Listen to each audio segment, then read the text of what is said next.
집은 필요 없다 이렇게 이야기하시던데 이제 개발이 많이 안 되는데 이런 데를 더 선호하거든요. 다른 데는 다 오르는데 거기만 안 오르고 네네. 팔기도 너무 어려웠어요. 그래서 모든 사람들에게 배울 점이 있다. 인생 수업 에바포피엘입니다.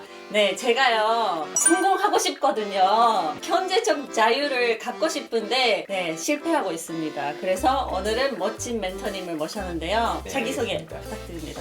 저는 서울대 수학과 졸업했고요. 수학학원을 하고 저는 뭐 한 몇 년 전에 은퇴하고 유튜브 성정길 채널 운영하고 있고요. 네, 재테크 자기개발 강사입니다. 정말 멘토님 모시고 싶었어요. 어떻게 그렇게 성공을 하셨나요? 콤보로 성공했다고 들었는데 제가 아까 에바포필님이랑 이야기를 좀 나눴는데 네. 마음이 너무 짠하더라고요.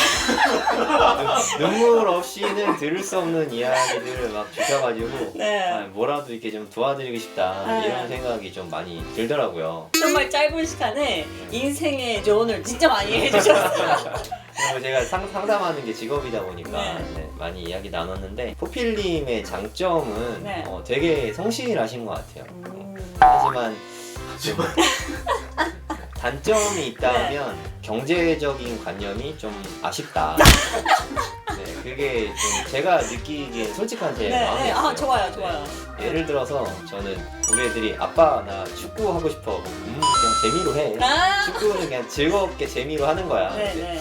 에바님은 엄마 나 축구하고 싶어 하면은 일단 좀 엘리트 코스로 돈 네. 들여서 이렇게 시키시더라고요. 네. 저는 일단 기본주의가 예체능은 돈 들이는 거 아니다. 그냥 재미로 하는 거다. 네. 이런 생각이 좀 되게 많은데 교육에 일단 좀 비용을 좀 많이 쓰고 네. 계시더라고요. 맞아요. 그게 좀 제일 안타까웠어요. 우리가 애들한테 잘해주고 싶죠. 네, 잘. 안 잘해주고 싶은 사람이 어딨어요. 그쵸. 엄마는 네. 다 해주고 싶죠. 네, 근데 제가 생각했을 때 애들한테 음. 가장 좋은 대우는 내 노후를 내가 책임지는 거라고 생각하거든요. 근데 만약에 현 상태대로 자녀분들에게 교육비를 너무 많이 써서 내 노후를 내가 책임을 못 지는 일이 생기면 그게 오히려 자녀분들에게 가장 네. 큰 부담을 지우는 거라고 생각하거든요. 차가울 땐 차가워야 된다고 생각해요. 아. 애들이 하고 싶다고 시켜주는 게 네. 맞는지 정말 냉정하게 생각해 볼 필요가 있다는 거죠. 네. 내가 뭐 돈이 무궁무진하게 있으면 네. 애들 하고 싶은 거 다 해주고 먹고 싶은 거 다 해주고 음. 뭐 좋다는 거 다 해줄 수 있죠. 하지만 우리가 가진 돈은 한정돼 있잖아요. 꼭 필요한 데만 써야 되는 거죠. 근데 저도 아들한테 네. 물어봤어요. 다른 거 같이 찾아보자 했는데 아빠 나 이거 아니면 안 돼. 하고 싶어. 이러면은 해주고 싶잖아요. 본인이 그러니까 하고 싶다고 해서 다 할 수 있는 건 아니잖아요. 네. 저는 그러면 진지하게 이렇게 얘기할 것 같아요. 사람은 하고 싶은 것과 네. 내가 할 수 있는 것을 좀 구분해야 될 필요가 있다고 생각해요.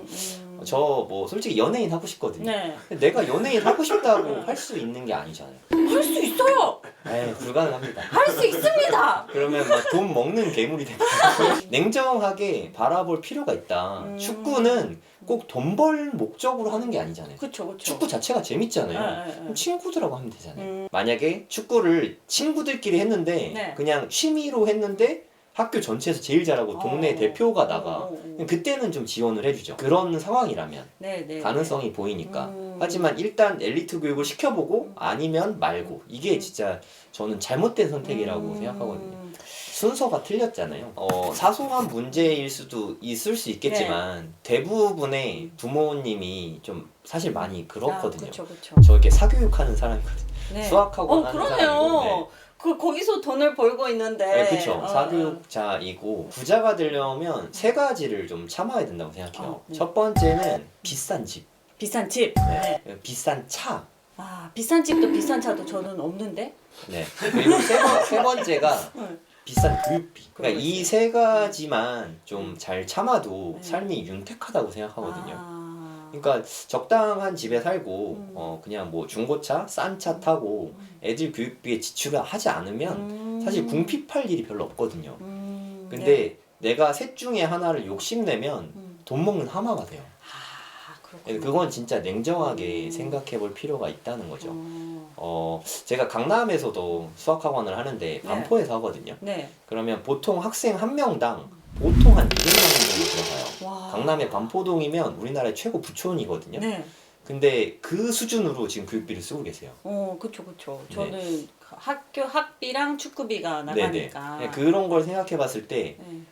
교육비는 반포 수준으로 쓰고 있는 건데 그게 맞나 하는 거는 고민할 필요는 있다는 거죠. 그러면은 일단 멘토님이 언어를 주시는 저는 학비 줄이고 선택의 문제죠. 나는 비싼 차 타는 게 인생의 목표다 하면 네, 타면 되죠. 인생의 그쵸. 목표니까. 하지만 나는 부자가 되는 게 목표다 하면 그건 좀 포기하죠. 다 가질 순 없잖아요. 네, 선택을 해야 되니까. 그러니까 저는 사실 네. 부자가 되고 싶다는 생각은 안 들었는데 네. 근데 노후를 여유롭게 살고 싶은 거예요. 지금은 좀 고생해도 되는데 네. 60세, 65세 이후에 편안하게 쓸 수 있는 준비를 해야 된다고 생각을 하는 거예요. 근데 그거를 계산을 해보니까 21억이 필요하더라고요. 65세부터 100살이 35년. 35년. 그럼 만약에 120살까지 살면 큰일 나잖아요. 죽어야죠, 100세. 아유, 이게 우리는 그렇게 쉽게 이야기하지만 막상 내가 100살이 됐을 때 죽고 싶다고 죽을 수 있는 게 아니잖아요. 그래서 연금이 필요합니다. 네. 그래서 그거를 그러면 어떻게 제가 그렇게 살 수 있게 해주시려면은 제가 어떻게 살아야 될까요? 그리고 더 필요해. 그 65세부터 100세까지는 34억이 필요하는데 네. 지금부터 그때까지 쓰려면은 더 필요하니까 다 합쳐서 한 50억이 필요하더라고요. 50억을 지금 준비해놨다가 지금부터 계속 까먹을 수 있는 사람 거의 없다고 생각하고 이 인플레이션이 사실 되게 무서운 거거든요. 지금 50억이라고 해도 한 50년 후에는 이렇게 지금 현재 가치로 한 2, 3억의 가치밖에 없을 거예요. 그렇게요? 네. 그러면 그 나중부터 쓴다고 해도 그게 계속 점점 작아지는 거잖아요. 한 50년 전에 100달러가 지금 뭐 한 1, 2달러 정도 수준밖에 안 되거든요. 가치가 진짜 우리가 생각하는 것보다 훨씬 빨리 떨어져요. 이 인플레이션의 무서움인데 요즘 또 인플레이션율이 좀 올라가고 있잖아요. 네. 그것까지 감안하면 현금을 갖고 그대로 가는 거는 현실적으로 불가능하다고 생각하고 그럼 인플레이션 해지 수단이 있어야 되잖아요. 네. 제가 생각하기에 가장 기본적인 게 부동산이 있고요. 그다음에 주식 같은 게 있고 네. 세 번째는 비트코인 뭐 요 정도 있는 것 같거든요. 네. 우량한 자산이죠. 인플레이션 해지 수단이라고 생각이 들고요. 제가 생각했을 때 부동산은 그냥 인플레이션 정도인 것 같아요. 주식 같은 거는 네. 인플레이션 해지가 한국 코스피는 안 되는 것 같고 네. 미국 주식 정도 되면은 인플레이션보다 조금 더 오버퍼폼하는 것 같아요. 네, 좋은 네. 자산이라는 뜻이죠. 제가 주식도 해봤거든요. 네. 한국은 너무 어렵고 네. 제도 해보니까 S&P 500이나 뭐 네. 미국 QQQ 쪽에서 뭐 이런 거. 그런 거를 그냥 꾸준히 매달 올라가든 내려가든 조금씩 넣는 게 훨씬 더 네, 낫다고 좋은 생각해요. 방법입니다. 괜찮아요. 네네. 진짜 맛있어요. 네, 적절한 말씀인 것 같습니다. 그래도 고민을 많이 해보신 것 같아요. 전 한국인으로서 이런 얘기를 하는 게 좀 맞는지는 모르겠지만 코스피는 모럴 해저드가 너무 많은 것 같아요. 그러니까 주식이 올라갈 수 없는 구조를 만들고 있어요. 우리나라의 시가총액은 네. 한 20년을 놓고 보면은 네. 시가총액은 제가 알기로 한 3배 정도로 늘었거든요. 네. 그럼 코스피 지수 3배가 늘어야 되잖아요. 그렇죠. 근데 코스피 지수는 3배가 안 늘었잖아요. 거의 그냥 일정 수준을 그리고 있거든요. 네. 뭐 한 50% 늘었나? 그 이유가 계속 상장하는 기업들이 계속 더 많이 생기는 거야. 그래서 코스피 지수가 안 오르고 내 돈이 불어나질 않아요. 코스피가 가진 가장 큰 문제라고 네. 생각하거든요. 네. 하지만 미국 같은 경우는 법규가 되게 세서 그런 걸 너무 규제를 잘 해줘서 네. 주식이 시가총액이 늘어나는 만큼 S&P나 QQQ 이런 게 같이 늘어날 수 있게 구조가 돼 있거든요. 네. 네, 그런 거의 일부를 계속 꾸준히 모으는 건 아주 좋은 전략인 것 같습니다. 그러면은 제가 지금 뭐 1억, 2억, 3억이 있는데 이거를 투자하려면은 네. 주식, 부동산 아니면은 비트코인 어디다가 넣는 거를 개인적으로는 매우 어려운 질문인데 돈이 있다고 해서 아무거나 이렇게 잘 투자를 하는 것 자체가 되게 어렵잖아요. 이게 무슨 뜻이냐면 제가 이렇게 하겠습니다 라고 제가 아무리 이야기를 해봤자 본인이 공부 안 돼 있으면 어차피 돈을 못 넣거든요. 그러니까 에바님이 비트코인 잘 모르잖아요. 네, 비트코인 비트코인 지금 3억 사세요 하면 살 수 있어요? 못 사죠. 만약에 샀다고 쳐요. 그러면 3억 3천만 원이 되는데 안 팔 수 있어요? 모르겠어요. 네, 그러니까 쉽지 모르면은 않겠죠. 언제 사고 언제 파는 것도 그쵸. 모르겠어요. 그래서 공부가 우선인 거지 네. 내가 부동산에 돈을 넣고 싶으면 부동산 공부를 충분히 해야 되고 비트코인을 투자하고 싶으면 비트코인 공부를 먼저 하는 게 맞다고 생각해요. 부동산이나 뭐 비트코인을 하고 싶다. 그러면은 책이랑 뭐 유튜브로 공부하는 게 맞나요? 어떻게 공부하는 게 좋을까요? 만약에 부동산을 공부하고 싶다. 네. 부동산은 어떻게 보면 실물 상품이잖아요. 네. 그래서 부동산은 내 발로 밟아보는 게 사실 제일 중요하다고 생각하거든요. 발로 밟아본다. 네, 그러니까 그 지역에 있는 부동산 공인중개사 사무소들 있잖아요. 네. 거기 방문을 좀 많이 해봐야 돼요. 그러니까- 아주머니들이랑 친하게 지내고. 그쵸. 그냥 많이 다녀보시는 게 부동산은 그냥 답인 것 같아요. 저는 뭐 지금도 일주일에 한두 번은 꼭꼭 부동산에 가거든요. 지금도. 가서 뭐 물어봐요? 네, 저는 주로 이렇게 빌딩이나 건물에 관심이 많으니까 그런 것도 다 가보는 거죠. 공부도 좀 많이 하고 그렇게 다녀보는 게 공부지 유튜브를 보고 책을 보고 만약에 우리가 연애를 한다고 쳐요. 네. 그럼 책 열심히 보고 유튜브 많이 보면 연애 잘할까요? 해봐야죠. 그쵸. 연애를 해보면 되잖아요. 네. 부동산을 직접 좋다고 음. 생각하는 상품을 부동산도 매수해보고 그러다 보면 실력이 오랜 기간에 걸쳐 늘게 되는 건데 에바님도 아픈 사연들 있잖아요. 네. 지금 매수해보고 실패해서 이제 끝이 나면 어떡하냐 이거. 끝은 아니죠. 네, 앞으로 뭐 기회가 많이 있으니까. 일어나기 너무 힘들어요. 네, 그러니까 항상 네. 모든 일에는 기회 비용이 있거든요. 부자가 진짜 되고 싶은가 이에 대한 고민이 저는 1번이라고 생각해요. 저는 집이 어렸을 때 진짜 너무너무 가난했거든요. 네. 너무 가난했고 저희 아버지가 저 중학교 때 집을 바람나서 나가셨어요. 그리고 어머니가 혼자서 설거지해서 3남매를 혼자 키우셨거든요. 대단하다. 저는 가난에 좀 되게 많이 사무쳤단 말이에요. 그러니까 저의 1순위는 돈을 많이 벌고 부자도 아니에요. 가난하지 않게 사는 게 제 삶의 목표였거든요. 그 정도는 이뤘죠. 그러니까 저는 그게 목표였고 그동안 뭐 수십 년을 그렇게 살아오다 보니까 이제 그게 습관이 돼서 그렇게 안 사는 게 더 어려워졌어요. 보통의 사람 같은 경우는 그렇게 가난에 좀 한이 별로 없단 말이에요. 그쵸. 네, 그냥 지금 이 정도 살면 됐지 뭐 난 그렇게까지 살고 싶진 않아 이런 생각이 되게 많거든요. 그래서 그에 대해서 고민을 좀 많이 해봐야 돼요. 나 진짜 부자가 되고 싶은가? 부자 안 되고 싶은 사람은 없잖아요. 애들도 공부 못 하고 싶은 사람은 없잖아요.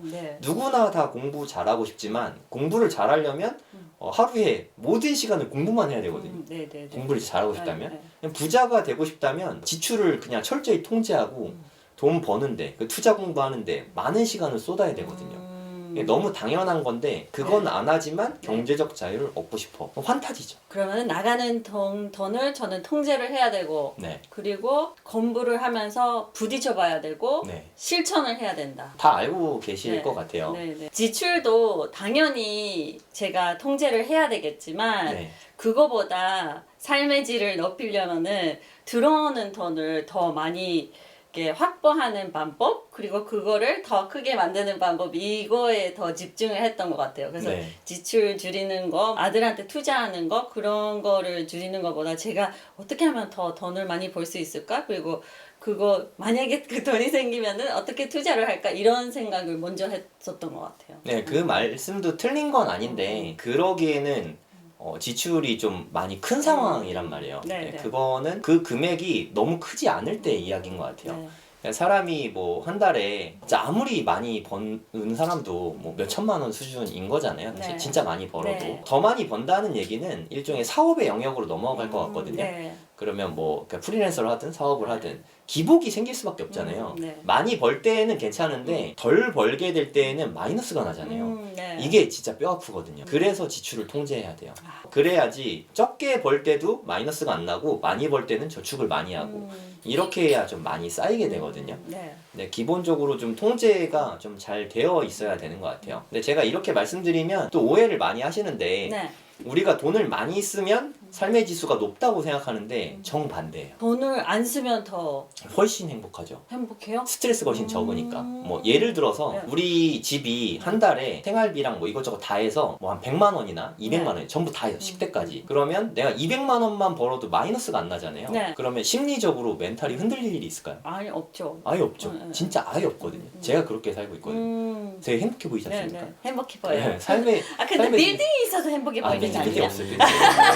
삶의 질이 되게 높을 수밖에 없어요. 지출이 통제되면 되게 행복하거든요. 하지만 지출이 이미 만약에 뭐 한 600만 원을 칠게요. 네, 네. 내가 이번에 사업이 잘 안 됐거나 일이 잘 안 돼서 아니면 회사에서 잘려서 수입이 300으로 줄었다. 그럼 정신적인 타격이 엄청나거든요. 그쵸. 내가 300씩 손해라는 네. 생각에. 그렇다고 해서 한 800만 원을 버는 거 쉽지 않잖아요. 1년에 1억씩 버는 건데 800만 원 벌어도 여유가 한 200만 원밖에 없으니까 이래도 불안하고 저래도 불안하거든요. 그러니까 삶의 질은 더 많이 버는 데서 나오는 게 아니라 지출이 통제된 데서 나온다는 거. 이거 저도 몰랐었는데 네. 사업을 일찍부터 하다 보니까 30대에는 씀씀이도 지금 생각하면 컸어요. 그때는 그렇게 생각 안 했는데. 네. 근데 그게 결혼하고 이제 와이프가 또 검소하고 해서 이게 차츰차츰 줄어들다 보니까 삶이 점점 뭐 이렇게 욕구도 점점 줄어들고 무력도 점점 줄어들고 하니까 오히려 삶의 질이 더 높아지더라고요.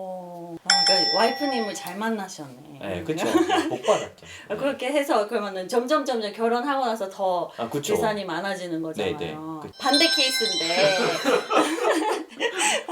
제가 좀 돈이 생겼다. 그러면은 다시 좀 풀려나가고 싶은 꿈이 있는데 네네. 이제 통제하는 건 알겠어요. 네네. 근데 만약에 좀 돈이 생기거나 세이브를 해서 만들었다. 시드머니가 만들어졌다. 네네. 그러면 저는 어떻게 해야 될까요? 그러니까 피터 린치가 주식 투자 대가인데 네. 그분도 이렇게 조언을 해줬거든요. 첫 번째 투자는 내 집, 첫 집이 가장 좋다. 세계적인 주식 투자자가 내 집 마련, 첫 집 마련을 되게 강조했거든요. 집이 있어야 되나요? 가장 좋은 재테크 수단이니까. 근데- 존리 대표님 강의를 많이 봤는데 네. 집은 필요 없다 이렇게 이야기하시던데. 지금 준희 대표님 잘 안 나오시죠?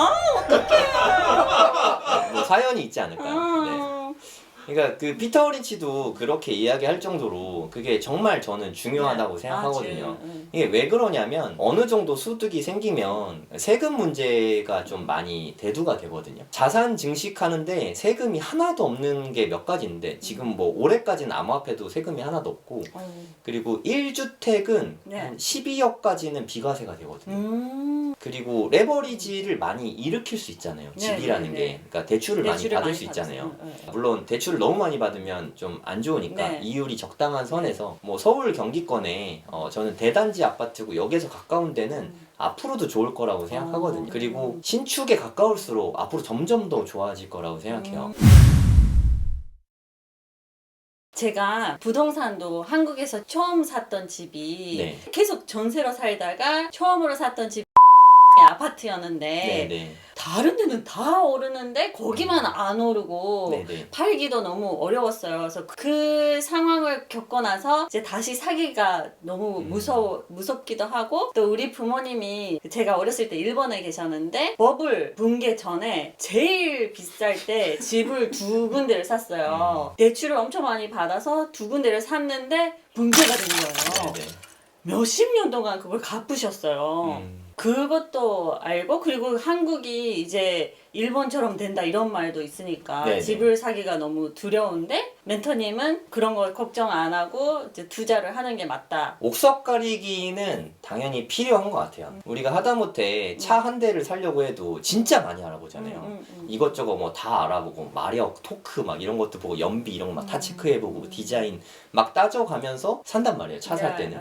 근데 아파트 살 때는 그냥 덜컥하고 막 한 번에 가서 사거든요. 왜냐면은 모델하우스 너무 이쁘게 만들었어. 네, 그러니까 상품성 보고 하는 것도 방법이긴 한데 제가 몇 가지 기준을 드릴게요. 네. 일단 제가 생각했을 때 투자금이 만약에 한 2, 3억 정도 수준이면은 네. 서울은 솔직히 쉽진 않아요. 그냥 경기 남부 쪽이면 좋을 것 같고 네, 그쪽에 일자리가 워낙에 많거든요. 그러니까 판교라던가 동탄이라던가 뭐 삼성전자 뭐 이런 데 있잖아요. 네. 뭐 대부분의 일자리들이 우리나라는 경기 남부에 엄청 많이 몰려 있어요. 네. 강남에도 물론 되게 많긴 한데 거기도 경기 남부에서 좀 가기가 편리하거든요. 여러모로 수요가 되게 많은 곳이죠. 교통이 강남으로 좀 빨리 갈 수 있는 게 되게 중요한 것 같아요. 네. 그리고 1000세대 이상 단지면 좋고 신축한 지 한 5년 이내면 더 좋죠. 이런 데에 투자를 하면 손해보기가 오히려 더 어려울 것 같아요. 한국에 와서 네. 제 외국인들의 그런 생각이랑 많이 한국 사람들의 집에 대한 생각이 다르구나라는 거를 집을 사고 나서 제가 많이 몸으로 느끼고 알았어요. 영국이나 일본이나 뭐 이런 데서는 어떤 집을 좋아하나요? 영국에서는 중심가에 사면 좋지만 네. 한 1시간 거리 경기도 같은 데도 네네. 인기가 많고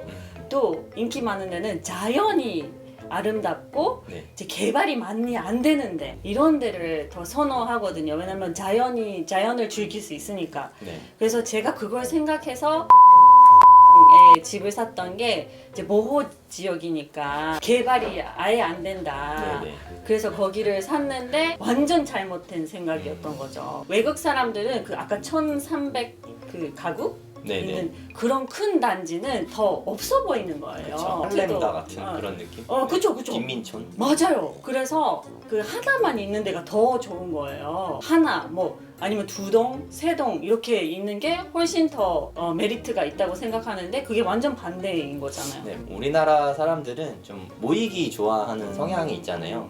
그리고 좀 동질성을 더 좋아하고. 그리고 그걸 알았어요. 관리비가 그러면 더 엄청 싸죠. 싸게 되니까 그것 때문에 좋다. 네. 다음에는 실패하지 않을 거예요.